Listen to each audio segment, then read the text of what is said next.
Welcome to this week's Winter Spring webinar series. I'm your host, Tim Maifalini, and I'm the Regional Manager for Support Services here at Leukaemia and Blood Cancer New Zealand, up here in the Northern region. Joining me today is Dr. Leanne Berkhan. Leanne, welcome. It is lovely to have you with us here in the webinar today. The webinar has a question section at the bottom of your screen, so please click on that and enter in your questions. Dr. Leanne and I will be able to see them, and we'll have an opportunity to answer these questions at the time or following the presentation. Also, this webinar will be available on our YouTube channel in the coming days following the presentation. And so without further ado, we'd like to introduce Dr. Leanne Berkhan, who's a hematologist at Auckland Hospital, where she is the chair of the Auckland Regional Lymphoma MDM. She has a special interest in Hodgkin's lymphoma and is the principal primary investigator for several international trials on the management of Hodgkin lymphoma. She is also the president of the Hematology Society of Australia and New Zealand. I'm sure if you guys were in person, you'd start clapping your hands right now. Take it away, Leanne. Oh, thanks, Tim, and sorry to everyone about the late start. I can assure you it was my fault, not Tim's. Welcome, everyone. This is a talk on quite a niche group of patients, really, with Hodgkin's lymphoma. But it's kind of unique to other lymphomas, which is why I'm talking on it separate to the other lymphoma talks that Dr. Isa has given you. So we might start with a case. This is of a Navy recruit, and she was 21. Now, 21 is probably about this, when most of the time Hodgkin's lymphoma occurs in the young adults. 21-year-old naval recruit had noticed a lump in her left lower neck when fitting her uniform. In retrospect, she'd been tired for 6 months and lost 5 kg over the past year, which she'd attributed to her physical training. On examination, there was a 2.5 centimeter lump in the left neck area, but no other abnormal findings. Diagnosis eventually revealed that of a Hodgkin's lymphoma. This is the earliest case of a treated Hodgkin's lymphoma where we treated with radiotherapy, where this man had bilateral, well, both sides, bulky lymphadenopathy, causing some congestion of his head and neck. Classically, Hodgkin's lymphoma is a painless lymph node growth, either in the neck, axillary area, or in the chest, and it can have associated B symptoms. What do we mean by B symptoms? It's fever, weight loss, which has to be more than 10% of your body weight, and that's without trying, or drenching night sweats. Some people with Hodgkin's lymphoma also developed a unique effect they found with when drinking alcohol. They get an intense rash, or itch rather. So alcohol-induced pruritus, that's called.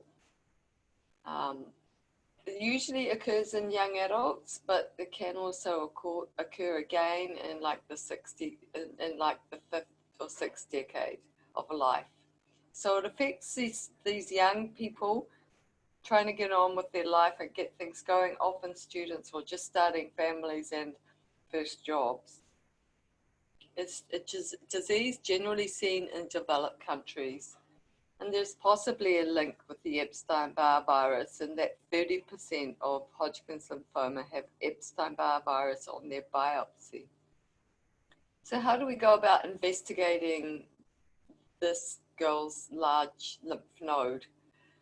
Because she'd had it it was more than 1 centimeter and she'd had it for more than 2 weeks, we did all our usual screening. The first was to exclude that it was due to a virus such as EBV virus, which is more commonly known as infectious mononucleosis or glandular fever. Other viral serology and throat swabs were done. We stuck a needle into it. It's called a fine needle aspirate to look at what cells might be there. This is an important test because we can do other special tests such as cell markers and in genetic studies on fine needle aspirates. But with Hodgkin's lymphoma, along with many and most of the lymphomas, we actually need a biopsy. So the node either has to be removed, or they can have a X-ray guided or ultrasound guided core biopsy of the lymph node. We like to go for ones that are more accessible in that case, such as the neck or axilla or armpit, but sometimes we have to go into the abdomen or chest, and that has to be CT scan guided. Now this is the pathognomonic cell in Hodgkin's lymphoma. It's called a Reed-Sternberg cell. Yes, you guessed it, after Dr. Reed and Sternberg. And I don't really expect you to appreciate it particularly, but these are all the normal cells around it. They're enormous cells, and they have, instead of just one nucleus, they have two. And it's called an owl's eye nucleus. And if you were to actually excise a Hodgkin's lymphoma tumor, this might be what it looks like. You don't often see these sorts of pictures anymore, because often we don't go for surgical removal as a way of treating Hodgkin's lymphoma. But this is from an anatomy museum from Guy's and St. Thomas's Hospital. We also then, once we've found the diagnosis, we go on to find out how extensive the lymphoma has spread. And this is a chest X-ray, not of this young woman, but quite common to find a really large chest mass or mediastinal mass. So normally the contour of the heart here just goes down like that. But all of this on the right side is extra. And we stage the lymphoma like all lymphomas and all cancers, that you're stage 1 if you've got one lymph node site on one side of the one site. Stage 2 if you've got, like, say, a neck and a chest, because they're both on the same side as of the diaphragm as each other. And stage 3 is when you have node groups on either side of the diaphragm. Stage 4 is when extranodal sites like the spleen, bone marrow, liver and lung are involved.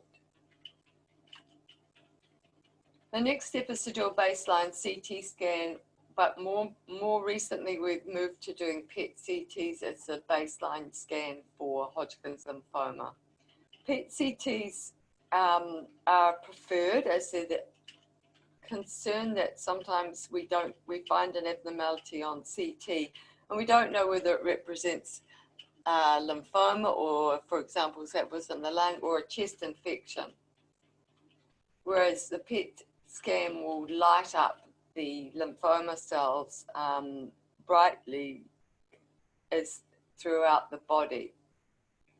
Can also pick up other lymph node groups that are involved that we weren't aware of, and so it more accurately stages, gives you the right stage, whether it's stage 1, 2, 3 or 4 of the disease. And that's good because we have different treatments for early stage 1 and 2 disease as compared to 3 and 4. We also use a PET scan at the end of treatment or midway through to interpret whether, you know, sometimes when you have treatment, the CT scans still shows some abnormality there, but we think, and the doctor says, oh, it's just scarring or tumor framework or scaffolding. And you're like, but how do you know, that there's not some lymphoma cells lurking in there? Well, that's where the PET scan's handy, because if it doesn't light up, then it's not felt to be involved with lymphoma. So that's been quite a breakthrough, the PET scanning. It's absolutely nothing to do with your domestic pets. That was just as an aside. This is what it looks like. It looks more like your conventional CT. In fact, there is a CT component. The big difference is that you get a injection in your arm of a dye, and it's a radionuclide dye.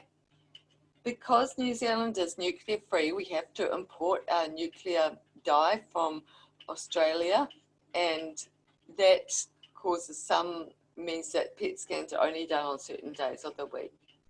They're also only done in certain areas in New Zealand. There's 2 in Auckland, and both are in the private setting.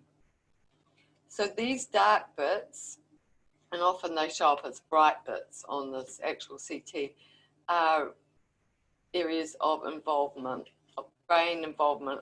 I might point out is unusual in lymphoma. This is just an example PET scan, and this is front on. This patient has a lot of tumour all lighting up. This is the injection site of the dye, and this is it being peed out in the bladder, the dye peed out in the bladder, and this is a very large spleen. So this part here, if you cut off the head, would be all consistent with a Hodgkin's lymphoma, advanced disease, stage 4 presentation.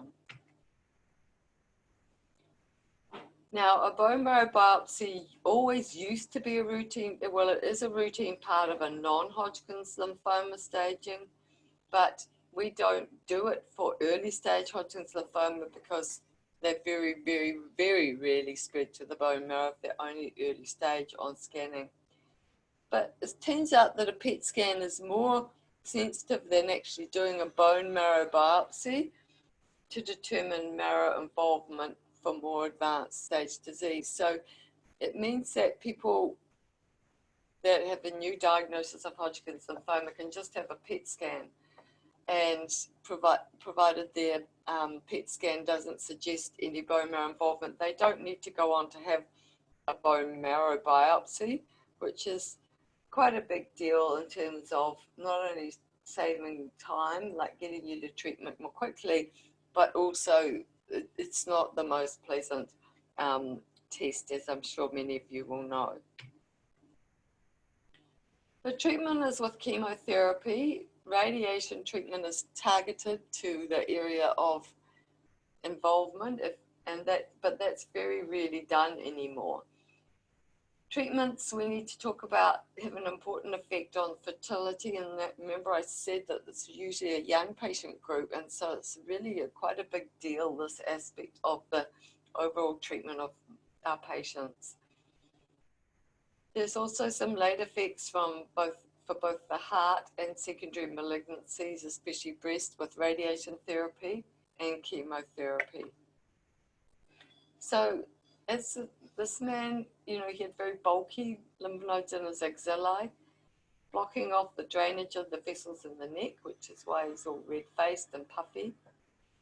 He had orthovoltage, that's an old-fashioned term for radiotherapy, to these areas, and they shrank because they're very radiation sensitive. His face went down. But there was a large area of radiation covered, and that went on to have some important side effects with second cancers and breast cancers in young women.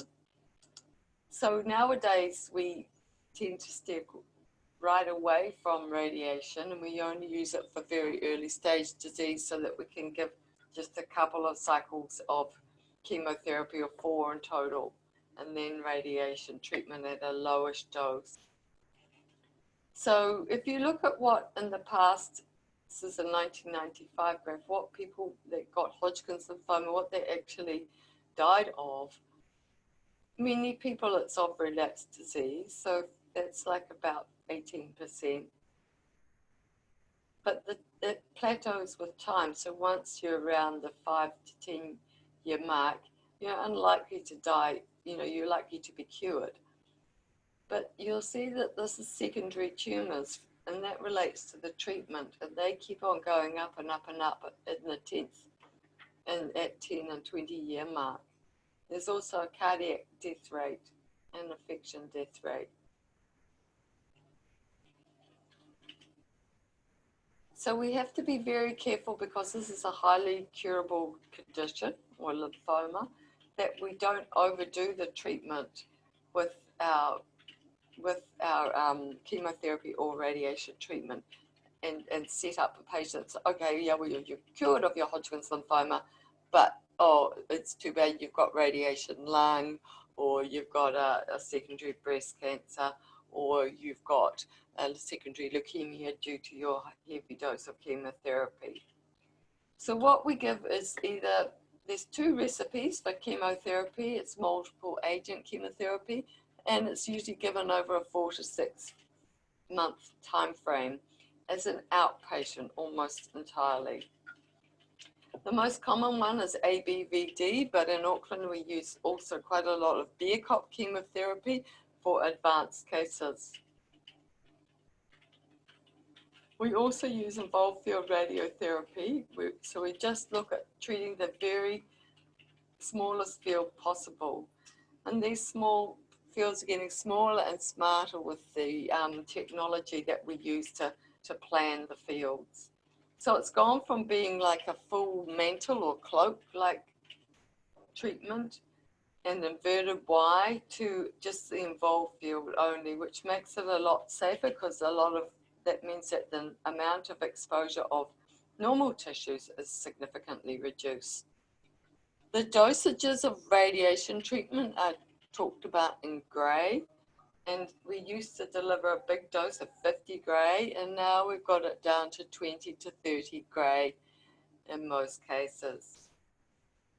The reason, or the main impetus for reducing or minimizing the amount of radiation exposure has become of the fact that young women with a developing breast that receive radiotherapy to that breast tissue are at high risk in later years of developing a breast carcinoma. Radiotherapy to the chest also increases the risk of coronary artery disease. What about fertility? So ABVD, one of the first chemotherapy I mentioned, does not generally make people infertile. The Berkhan, however, if you go through and need whole 6 cycles, then it probably will. It's fine if you're a male in that you can usually store sperm by sperm cryopreservation, and that is available free, government funded for all people who've not yet had any children. If patients are too young or unable to produce a sperm sample for storage, then we very, very rarely do a testicular biopsy to extract that sperm. With women, it's not so straightforward. If they're an adult, then, and they have a male partner, which appears to be a life partner, then the best option is, before any treatment starts, is to do embryo banking, where one of the woman's eggs are collected and the male gives the sperm, and an embryo is made in the laboratory, and then cryopreserved at a later date can be inserted into the person once she's cured into her uterus. If there's no male partner or that's not appropriate, then you can cryopreserve eggs once they've been harvested. The unfortunate thing is that this procedure takes a couple of weeks to get the eggs into, or the woman into, state of egg development that she can have egg procurement through a laparoscopic technique usually. And that's a delay which she cannot receive chemotherapy. And that is important sometimes. Some people have such large disease or threatening a vital organ that they can't afford to wait for that, unfortunately. There's also a chance that the hormones needed to put the woman into making mature eggs can cause a hyperstimulation syndrome of the ovaries, which can be quite severe. Ovarian tissue, slices of ovarian tissue have also been done, especially in the younger prepubertal situation, and cryopreserved. I might add that very few live births have ever happened as a consequence of this whole process. Many people do conceive naturally, and others for some reason choose not to look into using their stored samples, either sperm or eggs or ovaries. Let's talk a bit more about the risk of secondary breast cancer. People who are treated for Hodgkin's lymphoma before the age of 20 have a risk about 20 times that of the normal population of developing breast cancer, and that increases with increasing age of the patient. And remember, we're saying we can cure most of these people. Cure rates are over 90%. So that's an important problem that we want to avoid. We do that by minimizing the radiation fields and also by minimizing chemotherapy and also by regular mammography. Mammography in this group of people starts earlier, within 10 years of treatment, or at least by the age of 35. If you're over 30, your risk is no different to, say, another woman that hadn't received this therapy of developing breast cancer. Just checking my chats. Maybe I'll get to that at the end. Whose job is it, someone said, while we're on the topic of fertility, to discuss fertility with the patient on diagnosis.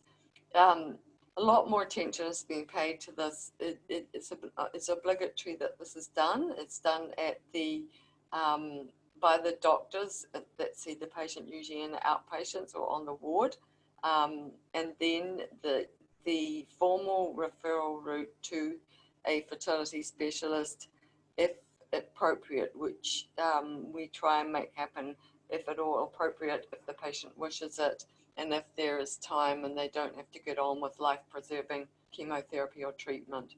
So generally it is the hematologist or oncologist's job. Another question was, do younger Hodgkin's lymphoma patients generally have better survival rates than middle-aged ones? Yes, certainly.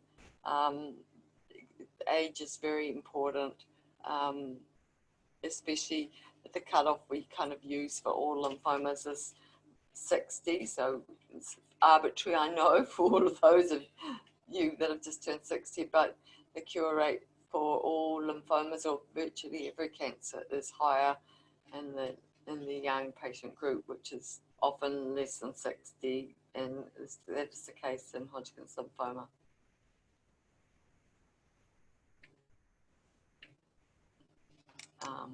So the risk of coronary artery disease comes up when because the coronary arteries, where they come off from the heart, is they are irradiated with chest radiation therapy sometimes, and that will increase this atherosclerosis rate. So people need to have close attention to their lipids and also and other lifestyle things that may exacerbate this risk. Now the B in ABVD and in BACOP, the capital letter B, stands for bleomycin, which is a chemotherapy agent. It causes pulmonary or lung toxicity or lung toxicity, and it carries a risk of the amount. The more you receive, the more risk you have. There's a condition called pneumonitis, which is a generalized inflammation of the lung, which can often be treated by steroids initially, but there is this awful combination of bleomycin lung toxicity where that inflammation goes on to cause scarring, and that can be a real problem, and some very occasionally, usually in older patients who have smoked, a cause for it can be fatal. We tell all our patients that because of the risk of bleomycin pneumonitis, that they should refrain from scuba diving, and this is quite a problem, or this is not well received by some patients. For example, this girl who wanted to look into maybe being a naval diver, but because of the high flow oxygen you receive when you're diving, or can receive, there is a risk that this will flare up a condition such as bleomycin pneumonitis, because you may have an occult, you may have a silent version of it and not know about it. With time, we do let people go back diving. We're less strict on this issue than we previously were, but many people used to have a medical alert bracelet talking about, do not, expose me to high flow oxygen. Inadvertently, I've had bleomycin, because high flow oxygen and bleomycin act together and can form toxic radicals. Other secondary malignancies can be caused, like leukemia and myelodysplastic syndrome. These are very rare, but they do happen, unfortunately. And that's why we look at minimizing the amount of chemotherapy fields. And that's where the PET scan has become really helpful, because after 2 cycles of your chemotherapy, whether it's ABVD or BRCA, we look to see, okay, are they in a complete remission already on PET? Can we reduce their risk of second cancers by reducing the amount of chemotherapy they need to make sure they're cured? And that's been proven to be a very successful approach. And those are some of the studies that are happening in Auckland, or have been. So that's all the talks I had to say today. I'd just like to summarize by saying that Hodgkin's lymphoma treatment is getting better. It's certainly a lot better than the days of this chap and his treatment. And I think that, yes, it is a diagnosis of lymphoma, but the idea is that, yes, it is usually very, very good chance of cure. And we aim to minimize the side effects and the risk of infertility more and more, and that's the focus of all our clinical trials. Awesome. Thanks so much, Leanne, for your presentation. Definitely learned a lot, and definitely this picture here is going to stick in my head as we move on and we look after these people with Hodgkin's lymphoma. There are a few questions in the question and answer section. Can you see those? Yeah, I can Cool. see them.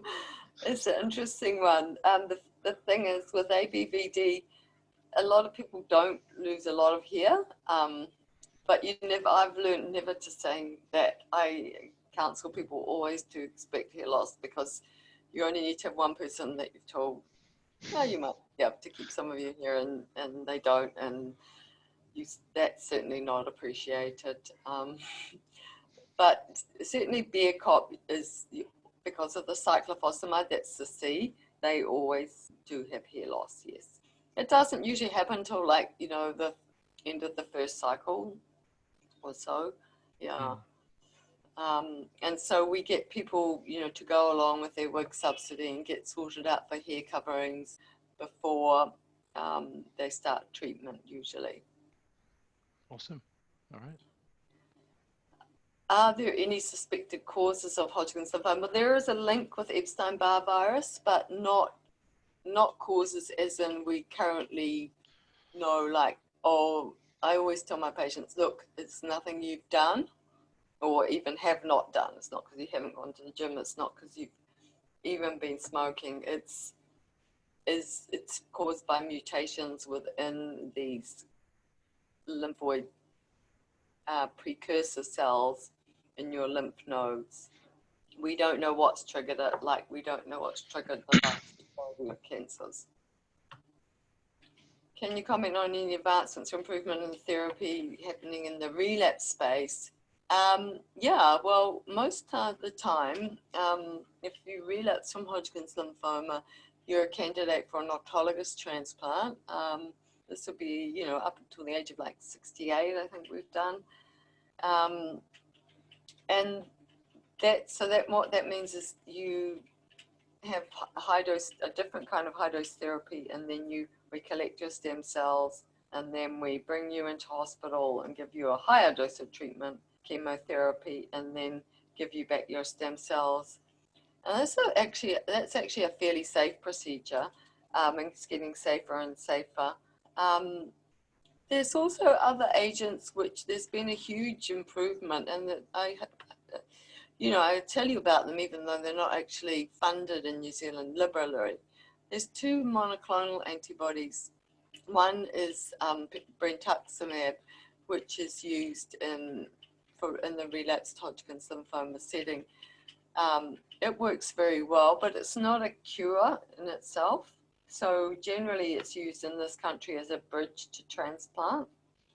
Pembrolizumab is also very effective for relapsed Hodgkin's lymphoma, and that's an anti-PD-L1 inhibitor or programmed death inhibitor, and that is also very effective. And those are some of the trials we've been running.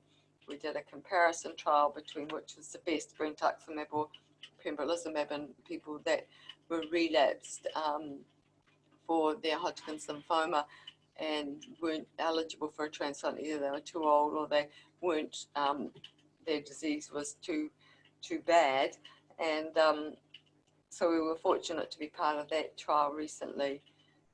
More latterly, we've been able to get funding for brentuximab more so than the pembrolizumab, although I do have a trial of pembrolizumab alone, as treatment alone, in the elderly patients who have Hodgkin's lymphoma as their initial treatment. And again, that's just that is a trial, so we don't know the answer to that yet.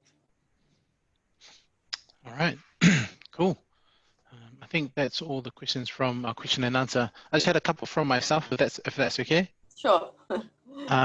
So number one thing is been working here at Leukemia and Blood Cancer for the last 5 years, and one of the most common age ranges and genders of patients who do have Hodgkin's is between 18 and like 35, 40. Since I've been here, I've seen quite a lot of young women that have been diagnosed with Hodgkin's lymphoma during this time.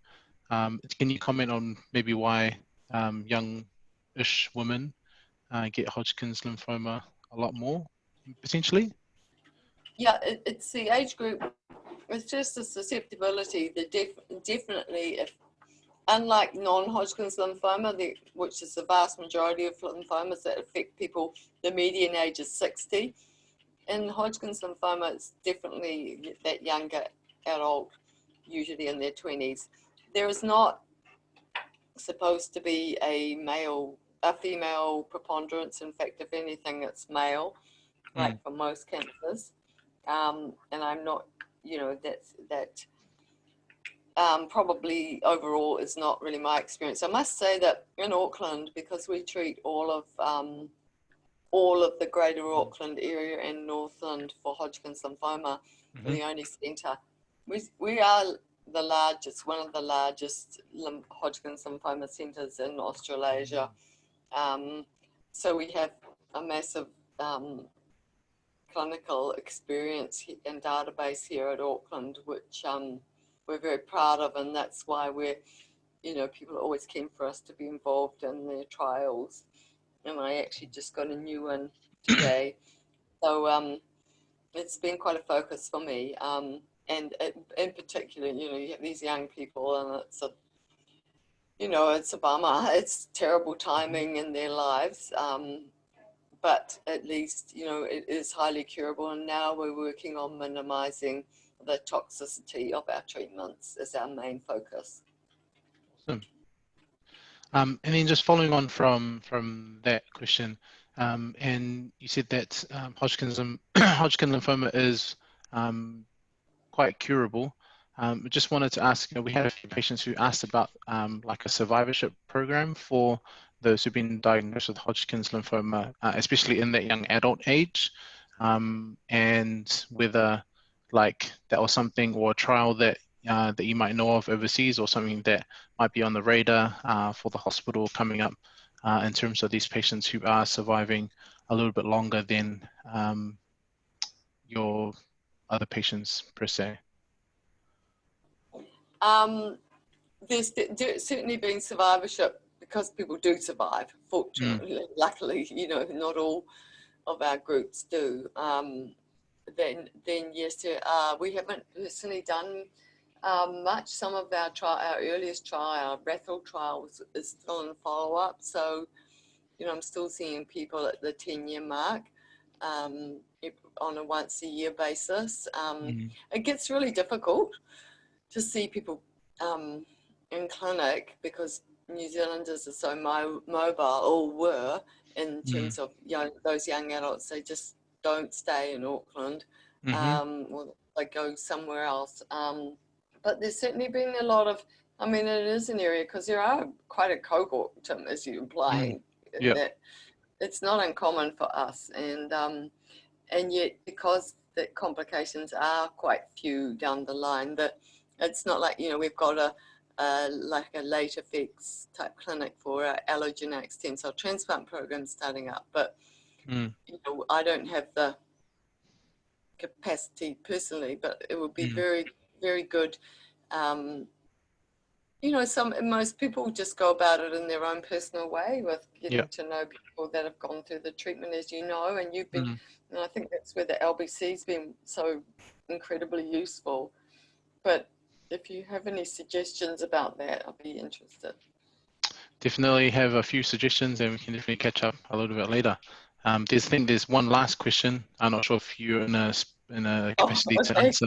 Off topic. Yeah, relapse cell. Well, New Zealand's in a kind of a unique situation, as you know, with not having access to a lot of the smart treatments, the novel agents, such as ibrutinib, and certainly that's something that is potentially useful, but not funded, unfortunately, and not really something that is able to be self-funded. The cost is like extremely high. But the field is changing so dramatically that, the field of novel therapy for all lymphomas, that, we never know, and when we never know when pharma are going to fund something too, it's not, we get asked for our recommendations, but it's not our decision at the end of the day. They do their own thing, depending on what, their budget, with the budget, and what negotiations they've been able to have. So never give up on funding of these novel therapies. They are all coming thick and fast at the clinical meetings. Awesome. Thank you so much, Leanne. Well, with that, we will come to the close of our webinar. On behalf of Leukemia and Blood Cancer New Zealand and all of our patients and those who have tuned in today, I'd like to thank you for your presentation, as well as taking time out to answer a lot of the different questions that we've had today. And we're super grateful that you came along, and wish you the best for the rest of your day and a good weekend. Thanks so much, Tim. Thanks, everyone.